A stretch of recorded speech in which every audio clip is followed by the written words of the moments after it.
My Story is an Erasmus Plus project across 4 countries in Europe, the UK, Italy, Austria and Hungary, and it involves digital storytelling by pupils your age. Our mission statement is that everyone has a story to tell, and our stories will be based around family, food and festival. A digital story uses still images. It uses recorded voice to tell a very short story. For our project, we are looking at stories of 1 to 5 minutes, and we recommend a story be under 3 minutes. What makes a good digital story is a short, focused, emotional narrative. What makes a bad digital story is the opposite of all of that. Unfocused, waffly, long, too many images, bad sound, etc. Okay. We're going to play you a very short digital story from a project we did in Gloucester a number of years ago about a lady who lives in a vicarage in Gloucester. I was looking at the old picture of the church and noticed there's a building on the right-hand side. I heard the houses there were bombed in the war, and that's why there's a gap next to the church now, and 2 newer houses. There are also other gaps across the area where bombs fell. When we arrived in Gloucester in 1960, the area next to the church was filled with brambles, full of children's dens, and then it was cleared to make what we all called the field. It was a bit strange having such a huge house compared to everyone else in the area, but although it was home, it always felt it was ours for a purpose. People were always coming to see my parents for all sorts of reasons, but my parents never discussed other people's private business, and we knew not to ask. When it was the summer fete, the house and garden were totally taken over by members of the church. The ladies filled the kitchen, serving teas through the kitchen window, and the men put up stalls in a skittle alley, and some years they hired a roundabout that you wound by hand. That was great fun, because we could play with it afterwards. The children from local schools would come to provide entertainment. I remember St James's doing country dancing and Hatherley Road girls doing gymnastics. Lots of people from the area would come and enjoy the garden on that day. In the autumn, the children would come to collect conkers from the chestnut trees on their way home from St James's School. They would come to the door and ask if they could pick up oblies or oblionkas. There was a big Sunday school at the church, lots of local children coming without their parents. We'd all meet in the church on Sunday morning, and then we'd take the children out to Sunday school. Some to the school, some in the parish hall, and some in the vicarage. On Good Friday, there'll be a big service in the morning, and it was still a day off for lots of people. Everyone would go home with a hot cross bun from Sparks Bakery, and then some of us would run back down Rycroft Street to take the big trays back to the bakery. I remember queues there waiting to buy hot cross buns. You couldn't buy them all year round like now, and the smell was delicious. In the 1960s, the area was much more self-contained, rather like a village. In fact, the oldest people could remember there being fields in the area and the streets gradually being built. As a young man, my dad had enjoyed farming and felt torn between becoming a farmer or a vicar. He chose to become a vicar. But wherever we lived, it was amazing how there was always opportunity to do some farming. At St James's, he kept calves, hens, and at one time a pony. A little city farm. What makes a good digital story?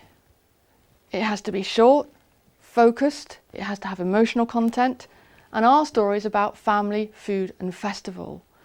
But what is this a photograph of? Can anyone tell me? Sam? Lips. Like a kiss. And how do we spell kiss? K-I-S-S. So Julia. KISS means keep it short and simple. That's what we want you to do with your digital story, but also with your scripting, the sentences you use. We don't want long-winded sentences with lots of punctuation. We want short, snappy sentences to get your idea over. Hence the big red lips. Now, how do we find a story? Where do we look? we find stories through the use of memory props. Now, a memory prop can be an object, like a candle. It can be a photograph. It can be a sound. It can be a smell. It can be anything that triggers a memory for you and takes you back to the past or something that's special to you. Julia's memory prop is a candle. I've matched the PowerPoint, the image there. This is an old Christmas candle, and believe me, the story I'm about to tell you involved quite a lot of these. The smell was lovely, actually.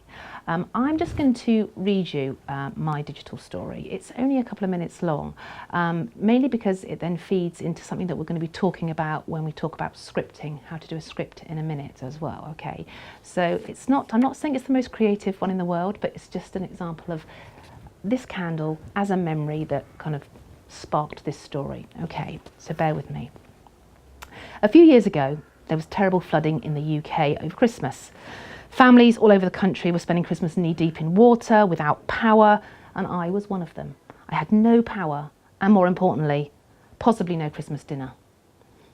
I was in Bournemouth, in Dorset. That's where I grew up. That's where my mum and sister still live.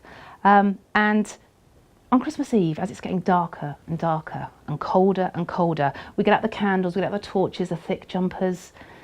There's no twinkly Christmas lights on our tree, no power. Our electric cooker is not going to give us any kind of sign of any hot food. But the smell of magnetic wax is just lovely. It's really very, very Christmassy, actually. And it felt like we're at the start of an adventure. What would happen next? My mum's major panic is that how are we going to keep a 12-pound turkey for 14 people from defrosting? And obviously the younger members are worried about how they're going to charge their mobile phones once they run out. I was loving it. This was a bit different. I don't know about you, I love Christmas. It's time to reconnect with your family, but sometimes it can be a bit dull, a bit predictable. You eat too much, you sit in front of the television, you might have the odd argument. So for me, this was a bit of jeopardy. You know, would we actually get to eat our Christmas dinner on time? Guess what happened? We had a blast. We had a great time. We talked, we played charades with a torch, we did games by candlelight, and eventually my sister came to the rescue. The power came back in her little flat, and we trundled the turkey and the trimmings over the road and sat round an assortment of garden tables and chairs and had our Christmas dinner. It was my best Christmas ever. And that came just from this candle. And my memory prop is a photograph of my mother with her mother on the beach at Bournemouth in the late 1930s. And I've got a digital story that we'll be working on later today about that particular image. So Archie, you've brought a memory prop today. Yes. What's yours and how does it remind you of? Well, mine's a shot glass and it reminds me of how I got drunk one time. At a family festival? No, at a restaurant. At a restaurant. Okay, thanks Archie. Vincent, you have It's a little model of Cologne Cathedral. a little model of Cologne Cathedral. And what does that trigger? It reminds me of when I visited Cologne Cathedral when I was in year 5, and we decided that the most fascinating part of it was the windows, so we decided they looked like Minecraft windows. Thank you very much, Vincent. Okay.